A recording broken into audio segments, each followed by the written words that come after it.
असताना याच्यामध्ये सर्वाधिक टार्गेट झालो मी। माझ्यावरती अध्यक्ष महोदय, माझ्या कार्यकर्त्यांच्या वरती 30 गुन्हे दाखल करण्यात आले। अध्यक्ष महोदय, कुठेकडूनच गुन्हा दाखल करता येत नाही म्हणून वक्फ बोर्डाकडून गुन्हा दाखल करण्यात आला। अध्यक्ष महोदय, DYSPनी चौकशी केली, त्याच्यात माझं आणि माझ्या कुटुंबियाचं कुठं नाव आलं नाही। नंतर SCची म्हणजे ॲडिशनल कलेक्टरची ॲडिशनल SPची चौकशी लावली, त्याच्यात काय आलं नाही। पुन्हा माननीय गृहमंत्री अनिल देशमुख साहेब असताना एक SIT नेमण्यात आली, याच्यात तरी सापडतोय का म्हणून SIT नेमली। अध्यक्ष महोदय, त्या SIT मध्ये कुठेही माझं माझ्या कुटुंबियाचं नाव आलं नाही। नंतर अध्यक्ष महोदय, माझ्या बाबतीमध्ये जो प्रकार वापरला गेला, कलम 17 अन्वये ACBच्या चौकशीच्या बाबतीत लोकप्रतिनिधीची चौकशी त्या विभागाने मान्यता दिल्याशिवाय होत नाही। अध्यक्ष महोदय, मी महसूलचा राज्यमंत्री राहिलेला व्यक्ती आहे। अध्यक्ष महोदय, माझी चौकशी षडयंत्र कोणाचं आहे ते या ठिकाणी कळेल ना। अध्यक्ष महोदय, बाळासाहेब थोरात साहेबांनी माझ्या विरोधातल्या या चौकशीला परवानगी दिली नाही।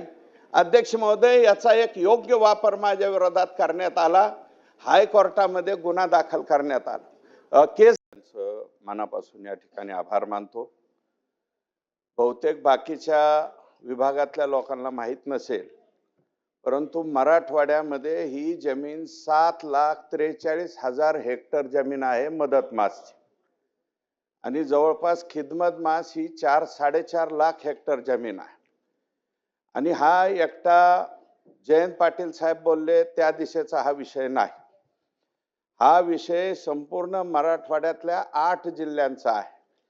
त्याचं कारण असं आहे अध्यक्ष महोदय, की मराठवाडा यशवंतराव चव्हाण साहेबांच्या नेतृत्वाखाली साहेबांच्या म्हणण्यावरती कुठल्याही विना अट महाराष्ट्रामध्ये त्यावेळेस सामील झाला, आणि सामील झाल्याच्या नंतर 1955-56 मध्ये त्यावेळेस म्हणजे अगोदर सर विश्वेश्वरय्या, मोक्षगुंडम विश्वेश्वरय्या हे चीफ इंजिनियर आणि सी म्हणून ज्यावेळेस तिकडं निजामाच्या हाताखाली काम करत होते, त्यांनी त्यावेळेस कासिम रजवीची वक्रदृष्टी हिंदूंच्या देवस्थानावरती पडायला लागल्याच्या नंतर एक ऑर्डर काढली होती। सर विश्वेश्वरय्यांना बोलावून घेतलं आणि याच्यामध्ये काय मार्ग काढायचा म्हणून त्यांना सांगितलं की ह्या देवस्थानाच्या जमिनी प्रोटेक्ट करा।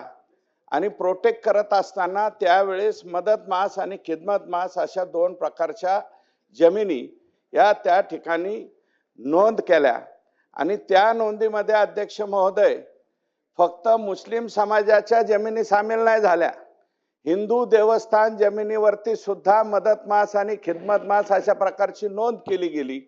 आणि ही नोंद झाल्याच्या नंतर ज्या वेळेस आता 55-56 ला जेवढ्या वारसदारांनी त्याच्यामध्ये नावं नोंदवली, या कायद्यामध्ये कधीही बदल झाला नाही, अमेंडमेंटच झाली नाही। ती डायरेक्ट आता ज्या वेळेस विखे पाटील साहेब या खात्याचे मंत्री झाल्याच्या नंतर मी, सुधाकरराव कल्याणकर, माननीय अशोकराव चव्हाण साहेब, राणा जगजितसिंह पाटील साहेब असे 4-2 लोक याच्यामध्ये पहिल्यांदा सामील झालो। आणि याच्यामध्ये अध्यक्ष महोदय धाराशिव, आता इथं पाटील आमदार आहेत धाराशिवचे, कळम आणि धाराशिवचे, धाराशिवचं अख्खं शहर हे मदत मास जमिनीमध्ये आहे। लातूरमध्ये सुद्धा हीच परिस्थिती आहे। नांदेड वाघाळा महानगरपालिका पूर्णच्या पूर्ण मदत मास जमिनीमध्ये अध्यक्ष महोदय, आणि यांचा तर पूर्ण मतदारसंघ आहे। हे संभाजीनगरमध्ये हीच परिस्थिती आहे, जालन्यामध्ये हीच परिस्थिती आहे, बीडमध्ये हीच परिस्थिती आहे। अध्यक्ष महोदय, 7,43,000 हेक्टर जमीन ही मदत मास त्या ठिकाणी होती, आणि बहुतांशी जमिनी ह्या शहराच्या शेजारी आल्या, आणि याच्या बाबतीमध्ये निर्णय घ्यावा अशा प्रकारची विनंती ही या ठिकाणी झाली। परंतु अध्यक्ष महोदय, मवियाचं सरकार असताना याच्यामध्ये सर्वाधिक टार्गेट झालो मी। माझ्यावरती अध्यक्ष महोदय, माझ्या कार्यकर्त्यांच्या वरती 30 गुन्हे दाखल करण्यात आले। अध्यक्ष महोदय, कुठेकडूनच गुन्हा दाखल करता येत नाही म्हणून वक्फ बोर्डाकडून गुन्हा दाखल करण्यात आला। अध्यक्ष महोदय, DYSPनी चौकशी केली, त्याच्यात माझं आणि माझ्या कुटुंबियाचं कुठं नाव आलं नाही. नंतर एससीची म्हणजे ऍडिशनल कलेक्टरची ऍडिशनल एसपीची चौकशी लावली, त्याच्यात काय आलं नाही. पुन्हा माननीय गृहमंत्री अनिल देशमुख साहेब असताना एक SIT नेमण्यात आली, याच्यात तरी सापडतोय का? म्हणून SIT नेमली. अध्यक्ष महोदय, त्या SIT मध्ये कुठेही माझं माझ्या कुटुंबियाचं नाव आलं नाही. नंतर अध्यक्ष महोदय, माझ्या बाबतीमध्ये जो प्रकार वापरला गेला, कलम 17 अन्वये ACBच्या चौकशीच्या बाबतीत लोकप्रतिनिधीची चौकशी त्या विभागाने मान्यता दिल्याशिवाय होत नाही. अध्यक्ष महोदय, मी महसूलचा राज्यमंत्री राहिलेला व्यक्ती आहे. अध्यक्ष महोदय, माझी चौकशी षडयंत्र कोणाचं आहे ते या ठिकाणी कळेल ना. अध्यक्ष महोदय, बाळासाहेब थोरात साहेबांनी माझ्या विरोधातल्या या चौकशीला परवानगी दिली नाही. अध्यक्ष महोदय, याचा एक योग्य वापर माझ्या विरोधात करण्यात आला. हायकोर्टामध्ये गुन्हा दाखल करण्यात आला, केस दाखल केली. कोर्ट नवीन होतं, कोर्टाने ऑर्डर केली यांची चौकशी करा. ACBची चौकशी सुद्धा अध्यक्ष महोदय, देवेंद्र फडणवीस साहेब किंवा एकनाथ शिंदे साहेबांच्या सरकारच्या कालावधीत थांबतो, या सरकारच्या कालावधीत झाली नाही. माननीय उद्धव ठाकरे साहेब या राज्याचे मुख्यमंत्री असताना त्यांचा काही संबंध नव्हता, परंतु राष्ट्रवादीच्या लोकांनी ACBची चौकशी सुद्धा लावली. अध्यक्ष महोदय, ACBची सुद्धा चौकशी झाली, ओपन इन्क्वायरी झाली. ओपन इन्क्वायरी मध्ये सुद्धा कुठेही माझं किंवा माझ्या कोणत्या याचा काहीही संबंध आला नाही, अशा प्रकारचे क्लिअर हे झालं. अध्यक्ष महोदय, जयंत पाटील सांगतायत ते काही लोक अहिल्यानगरच्या रोहितदादा पवारांच्या मतदारसंघामध्ये कुठंतरी स्पेशल डुकराचं मटण भेटतं, त्या ठिकाणी दारूच्या धंद्यावरती आणि डुकराचं मटण मिळतं, तिथं कुणाच्या तरी मारामाऱ्या झाल्या की लगेच दुसऱ्या दिवशी चालू करायचं. सुरेश धस यांनी हाणमार केली. अध्यक्ष महोदय, 10-15 दिवस झाले आणि 15 दिवसाच्या नंतर सुद्धा अजून कुठेही चौकशीमध्ये काही सापडत नाही. आणि उठायचं सुटायचं आणि इज्जती घ्यायच्या, अशा कोणाच्याही इज्जती घेण्याचा तुमचा संबंध नाही. आणि अध्यक्ष महोदय, 12 नाही रोहित दादा तुमचा रोहित दादांना बोलू द्या, मग बोलतो. बोला, त्यांना हरकत असेल तर बोलू. अध्यक्ष महोदय, माझ्या मतदारसंघाचं नाव या ठिकाणी अध्यक्ष महोदय घेतलं. अध्यक्ष महोदय, जामखेड ही भूमी पुण्यश्लोक अहिल्यादेवी होळकरांची जन्मभूमी आहे. संत श्री गीते बाबांची ते कर्मभूमी आहे, संत श्री सीताराम बाबांची कर्मभूमी आहे. आणि इथं बोलत असताना धस साहेबांनी जो उल्लेख केला कुठल्या तरी मटणाचा, हा उल्लेख ते सुद्धा डुकराचं मटण, हे अयोग्य आहे. उदाहरण द्यायचं असेल तर काल्पनिक कुठेही द्या. मतदारसंघाचं नाव घेऊन तुम्ही तुमचं कुठला विषय लपवण्याचा नाही तर त्याला पाठीमागे टाकण्याचा प्रयत्न कृपा करून होऊ नये. आणि हे जे काय बोललेत माझ्या मतदारसंघाबद्दल, तर ते जे काय आलं असेल ते डिलीट करावं अशी मी आपल्याला मागणी करतो. माझा तो मुद्दा नव्हता. अहिल्यादेवींचं, गोदड महाराजांचा मी सुद्धा त्या मतदारसंघामध्ये मी पण काम केलेलं आहे राष्ट्रवादीचा म्हणून. अध्यक्ष महोदय, बरं का, मला त्याच्याबद्दल म्हणायचं नाही, पण ज्या हॉटेलवरती, ठीक आहे, मी माझा शब्द परत घेतो. कोणता घेतलं ना? हा, ते भेटतं तिथं, जिथं भेटतं तिथं मारामाऱ्या झाल्या. अध्यक्ष महोदय, त्या भागामध्ये कोणता एक देव आहे आणि तिथपासून रुई 36 पर्यंत सुरेश राव विषय मर्यादित आहे. मर्यादितच बोलतोय, लवकर घ्या. हे बघा, ऐका, नाव न घेता अशा पद्धतीने वळवावळ करून जयंत पाटील साहेब जे बोलले ना, त्याच्यामुळे मी हे बोलतोय. विषय वेगळा आहे.